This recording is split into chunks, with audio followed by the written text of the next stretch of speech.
کہ اللہ کے علاوہ کسی بھی ہستی کو مدد کے لیے نہیں پکار سکتے.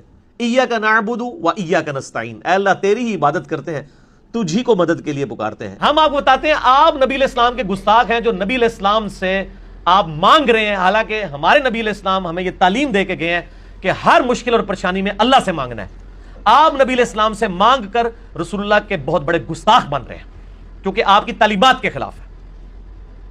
قرآن پاک میں جن مقامات پر یہ بیان ہوا کہ ایاک نعبد و ایاک نستعین، کہ ہم تجھ ہی سے مدد مانگتے ہیں، تیری ہی عبادت کرتے ہیں اور تجھ ہی سے مدد مانگتے ہیں، تو اس کا مطلب یہی ہے کہ حقیقی مددگار یہ اللہ تبارک و تعالیٰ کی ذات ہے. اب دوسری طرف آئیے، قرآن پاک میں اللہ تبارک و تعالیٰ نے سورہ نازعات کے اندر یہ ارشاد فرمایا فالمدبرات امرا، ان جانوں کی قسم کہ جو کائنات کے کام بناتی ہیں. کائنات کے کام، بارش برسانا، رزق دینا، تقسیم ہونا، یہ سارے کائنات کے کام ہیں. اب اللہ تبارک و تعالیٰ فرشتوں کی قسم یاد فرما رہا ہے کہ ان فرشتوں کی قسم کہ جو کائنات کے کام بناتی. کائنات کے کام کون بناتا ہے؟ لوگوں تک بارش کون پہنچاتا ہے؟ لوگوں کی مدد کون کرتا ہے؟ لوگوں کے پاس رزق کون پہنچاتا ہے؟ کون دیتا ہے؟ یہ سب اللہ تبارک و تعالیٰ دیتا ہے. لیکن یہاں پر اللہ تبارک و تعالیٰ فرشتوں کو کائنات کے کام بنانے والا فرما رہا ہے. شاہ عبدالعزیز محدث دہلوی رحمۃ اللہ تعالیٰ علیہ بہت بڑے محدث گزرے، بہت بڑے عالم دین گزرے، اعلیٰ حضرت کے استادوں کے استاد تھے. اعلیٰ حضرت ان کو علم کا پہاڑ فرمایا کرتے تھے، اتنے بڑے عالم دین تھے. یہ اپنی تفسیر عزیزی کے اندر فرماتے ہیں فالمدبرات امرا، یعنی کائنات کی تدبیر بنانے والے. آپ فرماتے ہیں کہ جب اللہ کے نیک بندے اس دنیا سے رخصت ہوتے ہیں تو ان کی جو روحیں ہوتی ہیں وہ فرشتوں کے ساتھ مل جاتی ہیں اور اب لوگوں کے کام بنانا شروع کر دیتی ہیں. اب دیکھیے یہ قرآن میں فرشتوں کے لیے اللہ تبارک و تعالیٰ نے یہ فرمایا کہ وہ لوگوں کی تدبیر کرنے والے ہیں، ان کے کام بنانے والے ہیں. تو دونوں کا مطلب جو ہے وہ بالکل واضح ہو جائے گا. ایک حدیث پاک میں جیسا کہ یہ سوال کیا گیا کہ بھائی جب اللہ تبارک و تعالیٰ مدد کرتا ہے تو تم کیوں دوسروں سے مانگتے ہو؟ ایک حدیث پاک کے اندر یہ ہے کہ نبی کریم صلی اللہ علیہ وسلم نے یہ ارشاد فرمایا کہ جب تم کسی ایسی جگہ پر ہو کہ جہاں تمہارا کوئی مونس و غمخوار نہیں ہے، کوئی مدد کرنے والا نہیں ہے، تو وہاں پر تم یہ صدا لگاؤ یا عباد اللہ اعینونی، یا عباد اللہ اعینونی، یا عباد اللہ اعینونی. اے اللہ کے بندو میری مدد کرو، اے اللہ کے بندو میری مدد کرو، اے اللہ کے بندو میری مدد کرو. یہ کون حکم دے رہا ہے؟ یہ نبی کریم صلی اللہ تعالیٰ علیہ وسلم حکم ارشاد فرما رہے ہیں کہ اللہ کے بندوں سے مدد کرو. ملا علی قاری رحمۃ اللہ تعالیٰ علیہ اس حدیث کی شرح کرتے ہوئے ارشاد فرماتے ہیں کہ اللہ تبارک و تعالیٰ کے کچھ نیک بندے وہاں پر موجود ہوتے ہیں، رجال الغیب وہاں پر موجود ہوتے ہیں جو بندے کے کام بنا دیتے ہیں. جتنے بھی افراد مدد کرنے والے ہیں یہ اللہ تبارک و تعالیٰ کی مدد سے مدد کرنے والے ہیں. جہاں تک رہا یہ اللہ تبارک و تعالیٰ مدد کرتا ہے تو اس کے بندوں سے کیوں مدد مانگی جائے؟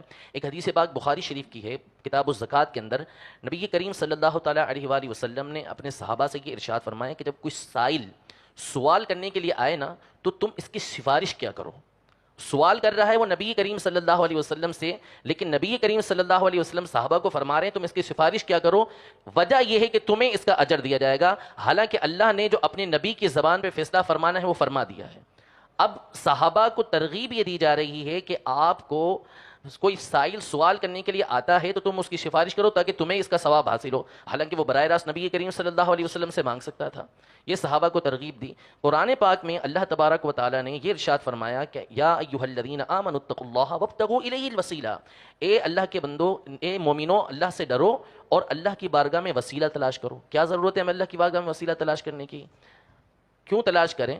اللہ تک تو ڈائریکٹ پہنچا جا سکتا تھا نا. لیکن اللہ تبارک و تعالیٰ چونکہ اپنے بندوں کو پسند فرماتا ہے، نیک بندوں کو، کہ ان کا مقام اور مرتبہ اللہ کی بارگاہ میں بلند ہو اور ان کی وجاہت جو ہوتی ہے، ان کی شخصیت اللہ تبارک و تعالیٰ کی بارگاہ کے اندر بہت بڑی ہوتی ہے.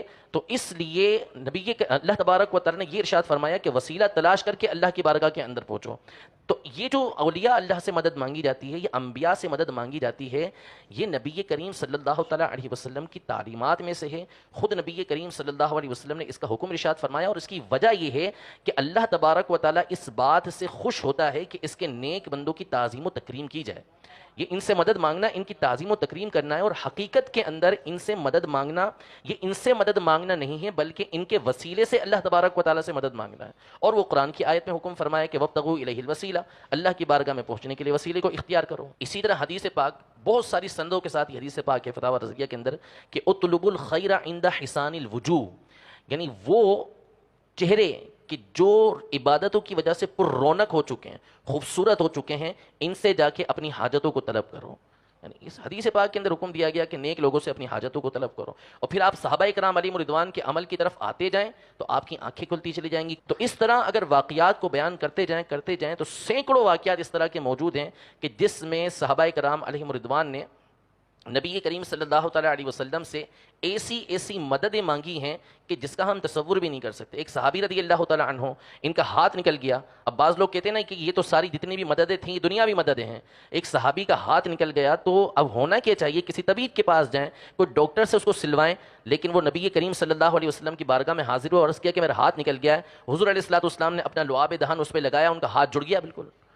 تو یہ مدد کیا ما تحت الاسباب ہے؟ وہ مدد ہے کہ جو عام طور پہ کی جاتی ہے؟ یقیناً نہیں کی جاتی۔ میں اور آپ اپنا تھوک لگا کے دیکھ لیں، اس کا زخم سڑ جائے گا بجائے اس کا ہاتھ جڑنے کے، لیکن نبی کریم صلی اللہ تعالیٰ علیہ وسلم کے لعاب دہن کی برکت دیکھیں کہ وہ ہاتھ جڑ گیا۔ اسی طرح ایک صحابی کی آنکھ کا ڈھیلا باہر آ گیا تھا، تو وہ اس ڈھیلے کو لے کر بارگاہ رسالت میں حاضر ہوئے تو نبی کریم صلی اللہ علیہ وسلم نے اپنا مبارک تھوک مبارک لعاب دہن جو ہے وہ اس ڈھیلے پر لگایا اور آنکھ کو جوڑ دیا۔ وہ فرماتے ہیں کہ میں فرق ہی نہیں کر سکتا کہ کون سی آنکھ سے زیادہ نظر آتا ہے۔